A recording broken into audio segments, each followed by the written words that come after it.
जय हिंद और वंदे मातरम। कहा जाता है कि जो देश की न्यायपालिका है वो देश के हर एक नागरिक में कभी कोई भेद नहीं करती, मतलब कि उनके लिए सभी समान हैं, फिर चाहे कोई वो वीआईपी हो या फिर कोई आम इंसान हो। लेकिन अगर हम पिछले कुछ समय की बात करें तो कुछ एक केसेस ऐसे निकल कर आए हैं जिसमें कि आपको लिटरली चीज फील होगी कि भेद तो है। अब कल से ही आप सुन रहे होंगे कि तीस्ता सितलवाड़ नाम की एक महिला का नाम काफी ज्यादा सोशल मीडिया पर ट्रेंड कर रहा है। वजह यह है कि सुबह उनको एक स्टेट की हाई कोर्ट बोलती है कि भैया आपको जो है सरेंडर करना है। लेकिन रात होते होते, जहां पर कि 4 बजे ही कोर्ट्स अमूमन बंद हो जाते हैं, लेकिन रात होते होते, देर शाम होते होते उनको दूसरी कोर्ट से मिल जाती है राहत कि चलिए ठीक है, आपके पास 7 दिनों का समय है। अब ये जो पूरी कहानी है, ये दरअसल कहानी नहीं है, कल का कोर्ट रूम ड्रामा है जो कि दिन भर चला है। उसी के ऊपर हम लोग बात करने वाले हैं और फिर आप मुझे बताइएगा कि इस पूरे मामले को लेकर आपका क्या मत है। महिला के ऊपर क्या कुछ आरोप हैं, ये सब चीजें आपको मैं सिलसिलेवार तरीके से बताऊंगा। एक एक चीज आपको पता चल जाएगी और इसके अलावा हम लोग देखेंगे कि सोशल मीडिया पर इसको लेकर क्या रिएक्शंस आ रहे हैं। क्योंकि देखिए, आम जन भी इससे जुड़ा हुआ है न्यायपालिका से, तो उनको भी कहीं ना कहीं मन में टीस जरूर है। दरअसल सामाजिक कार्यकर्ता तीस्ता सितलवाड़ को सुप्रीम कोर्ट से शनिवार रात राहत मिल गई। सुप्रीम कोर्ट की 3 जजों की बेंच ने तीस्ता सितलवाड़ को 1 हफ्ते की अंतरिम सुरक्षा प्रदान करी, जिसके तहत उनकी गिरफ्तारी नहीं हो सकेगी और ना ही उन्हें गुजरात हाईकोर्ट के आदेश के अनुसार तुरंत सरेंडर करना होगा। 3 जजों की बेंच के सामने मामला आने से पहले शनिवार शाम को ही 2 जजों की पीठ ने इस मामले की सुनवाई करी थी। हालांकि तब जमानत को लेकर दोनों जजों की राय अलग अलग थी। उन्होंने इस मामले को बड़ी बेंच के पास सुनवाई के लिए भेजा था और शनिवार को ही मामले की सुनवाई की बात कही थी। यहां पर समझने वाली बात यह है कि तीस्ता से तलवाड़ की जमानत याचिका पर शनिवार को 3 जजों की बेंच ने सुनवाई की। सुनवाई शाम 9:15 पर शुरू हुई। Justice B.R. Gavai, justice A.S. Bopanna और जस्टिस दीपांकर दत्ता के बेंच के सामने मामले को रखा गया। असल में तीस्ता से तलवाड़ को गुजरात हाई कोर्ट ने शनिवार को उनकी जमानत याचिका रद्द करते हुए सरेंडर करने के लिए कहा था। इस फैसले के खिलाफ वे सुप्रीम कोर्ट गई थी।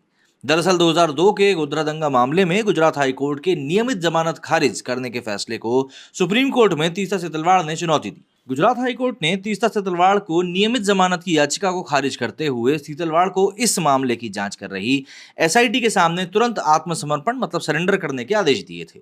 गुजरात हाई कोर्ट के इस आदेश को लेकर तीस्ता सीतलवाड़ ने सुप्रीम कोर्ट का रुख किया है। शनिवार को इस मामले पर जस्टिस की अध्यक्षता वाली 2 जजों की बेंच ने सुनवाई करी। यहां दोनों जजों की राय अलग अलग होने के बाद इस मामले को बड़ी बेंच के पास सुनवाई के लिए भेजने का आग्रह करते हुए सीजेआई के पास भेज दिया गया। इसके बाद सीजेआई ने मामले की सुनवाई के लिए जस्टिस B.R. गवई की अध्यक्षता वाली 3 जजों की एक पीठ गठित करी। सुनवाई शुरू होते ही कोर्ट ने तीस्ता को अंतरिम राहत देने और उन पर लगाई गई शर्तों के बारे में सुप्रीम कोर्ट के आदेश को मांगा। तीस्ता के लिए वकील CU सिंह ने कहा कि एक बार आरोप पत्र दायर होने के बाद मामले को सुनवाई के लिए फरवरी 2023 में सत्र अदालत में भेज दिया गया। सभी आरोप तय नहीं हुए हैं, आरोप सत्र न्यायालय में लंबित है। तीस्ता के वकील CU सिंह ने दलील देते हुए गुजरात हाईकोर्ट का आदेश बताया। उन्होंने कहा कि अंतरिम राहत को सुप्रीम कोर्ट के अगले आदेश तक जारी रखने में कानूनी और प्रक्रियागत रूप में कोई हर्ज नहीं होगा। तीस्ता का पासपोर्ट भी जमा है, जांच में सहयोग भी कर रही हैं, चार्ज फ्रेम हो चुके हैं, 2 धाराएं गैर जमानती हैं। उन्होंने बताया कि तीस्ता को 26 जून 2022 को गिरफ्तार भी किया गया था। तीस्ता के वकील CU सिंह के दलील के बाद सॉलिसिटर जनरल तुषार मेहता ने अपनी दलीलों से तीस्ता को किसी भी तरह की राहत देने का विरोध किया। जस्टिस भूषण का कहना है कि जो व्यक्ति 10 महीनों से इस कोर्ट के आदेश से बाहर है, अगर वो अगले 1 हफ्ते और बाहर रह लेता है तो उससे दिक्कत क्या होगी। अब यहां पर देखिए, मेहता ने दलील दी कि तीस्ता भी एक आम अपराधी है जिसने फर्जी आरोप लगाए और जांच एजेंसी के साथ अदालत को भी गुमराह किया। जिस एसआईटी ने उन्हें गिरफ्तार किया उसे इसी कोर्ट ने ही नियुक्त किया था। एसआईटी के प्रमुख और सदस्य इसी कोर्ट ने तय किए थे। उनकी रिपोर्ट पर ही आदेश हाईकोर्ट ने दिए हैं। प्रोटेस्ट पिटीशन भी दाखिल हुई है जिसे अदालत ने सुना है। हाईकोर्ट ने सभी तर्कों और तथ्यों के साथ विस्तृत आदेश दिया है। कोर्ट 450 पेज के उस आदेश को देख ले। तीस्ता के मामले में हाईकोर्ट के द्वारा जारी आदेश को लेकर सुप्रीम कोर्ट ने हैरानी जताते हुए कहा कि आखिर इस पूरे मामले में हाईकोर्ट इस प्रकार से कैसे आदेश जारी कर सकती है। मतलब कि यहां पर एक दूसरे पर ही अब बात उठ रही है। इसी पूरी बात पर तुषार मेहता ने कहा कि उन्होंने मतलब कि तीस्ता सीतलवाड़ ने पूरे देश को बदनाम करने की कोशिश करी। एसजी की इस बात पर बेंच ने कहा कि किसी को भी देश को बदनाम करने की इजाजत नहीं है, लेकिन अगर उन्हें अंतरिम राहत दे दी गई तो क्या आसमान गिर जाएगा। यह टिप्पणी जज की बेंच की तरफ से आई। जस्टिस गवई ने कहा कि कोर्ट के रास्ते में ट्रैफिक जाम में फंसे होने की वजह से उन्होंने हाईकोर्ट के आदेश पढ़ लिए हैं। जो दलीलें एसजी दे रहे हैं उससे वे वाकिफ हैं।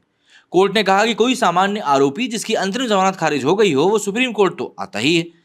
अब यहां पर आम जन की बात हो रही है, लेकिन रात को 9 बजे कोर्ट कितनी बार खुलता है वो समझेंगे। खैर, कोर्ट के इस आदेश का असल मतलब भी क्या है वो समझ लीजिए।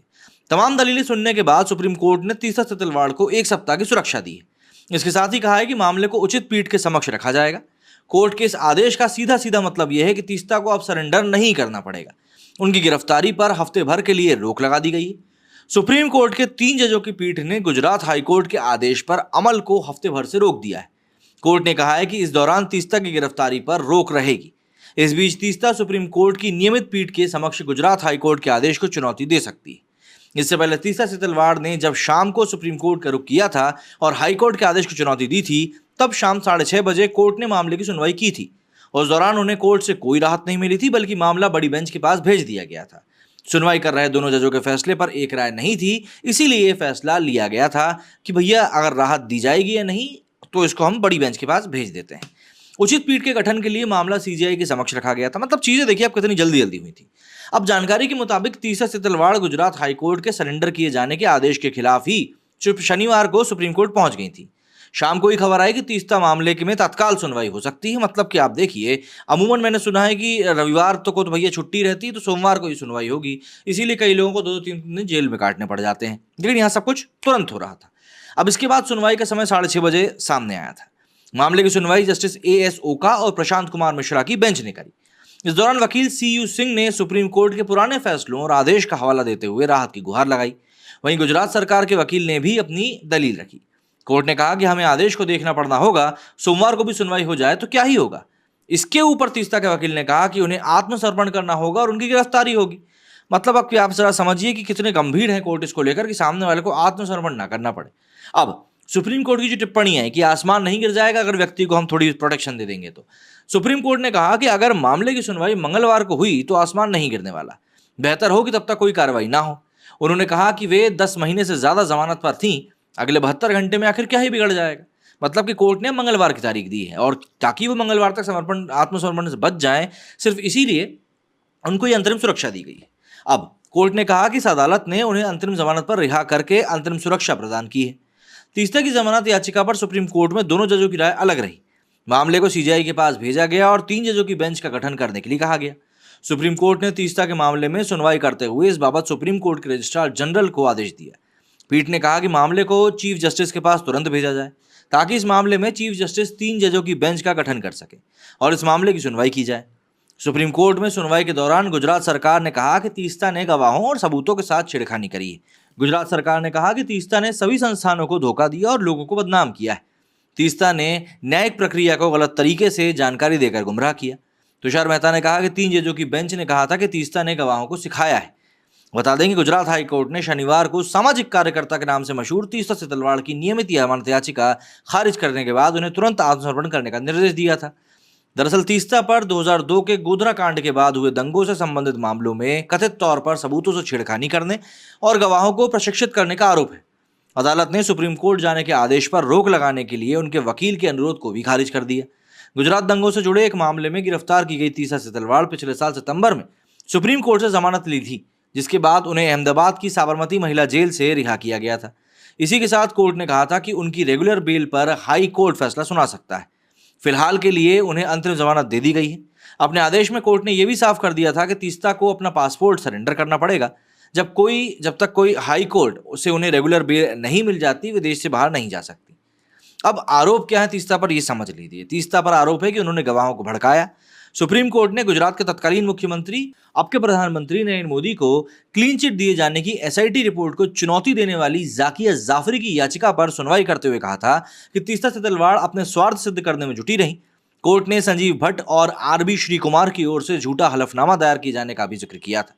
सोशल मीडिया की तरफ उधर चलते हैं और देखते हैं कि वहां पर लोग किस तरीके से रिएक्ट कर रहे हैं। यहाँ पर सबसे पहले ही ट्वीट में आप देख सकते हैं कि आम इंसान के साथ क्या होता है और एक प्रोमिनेंट इंसान के साथ क्या होता है। अब ये डायलॉग भी मेरे जहन में घूम ही रहा था कि सरकार उनकी है तो क्या, सिस्टम तो हमारा है। मतलब कि कुछ भी हो जाए अंदर तो हम ही बैठे हैं। शशांक शेखर झा ने भी यही लिखा कि high court usually grants up to 4 weeks to surrender. तीसरा Setalvad was also surrender immediately by Gujarat High Court. Supreme Court rightly granted her 1 week time. I don't have any problem with the order. My complaint, how did she get 2 hearings on Saturday during vacation? मतलब कि छुट्टी के दिन 2 hearing कैसे मिल गई, ये परेशानी का सबब है। एक और ट्वीट में इन्होंने लिखा है कि kudos to the lawyers of Tisha Sitalwar for being able to get interim relief from Supreme Court of India. Liberty is supreme. She got 7 days of relief, but I am just amazed by speed of matter getting listed to bench in a single day. Hopefully everyone gets the same. पर मुझे लगता नहीं है ऐसा होगा। वही चीज़ सरकार उनकी है तो क्या, सिस्टम तो हमारा है। ये पूरी समय की है कि 1 बजे क्या हुआ, फिर 6 बजे हुआ, फिर 9 बजे हुआ। ये पूरी डिटेल्स हैं उसकी। At 10 PM on Saturday during vacation, Tisha Silva got a full bench hearing by Supreme Court of India. This is despite 9 objections in her petition, leave alone verification. Privilege की बात हो रही है। Supreme Court during its vacation time formulated a full bench. This is after division bench, मतलब कि 2 bench की जो सुनवाई हुई थी उसके बाद ये सब जो लिया गया। शशांक शेखर झा ने तो खोल के रखा है। कश्मीरी हिंदू जब पहुंचे तो ऐसे, तिशा सिलवट जब पहुंची तो ऐसे। अब भाई अपना अपना कारण है। One nation two law bench which usually needs months to form for mango man, मतलब कि आम इंसान के लिए, it formed in 24 hours। यहाँ मनीष कश्यप का एग्जाम्पल भी लोग दे रहे हैं। तो इस तरह की कोई चीज़ें हैं भाई, ये सोशल मीडिया पर अब पब्लिक बोल रही है और जाहिर सी बात है पब्लिक देख रही है क्या चल रहा है। मेरे इस वीडियो फिलहाल इतना ही। जय हिंद, जय भारत।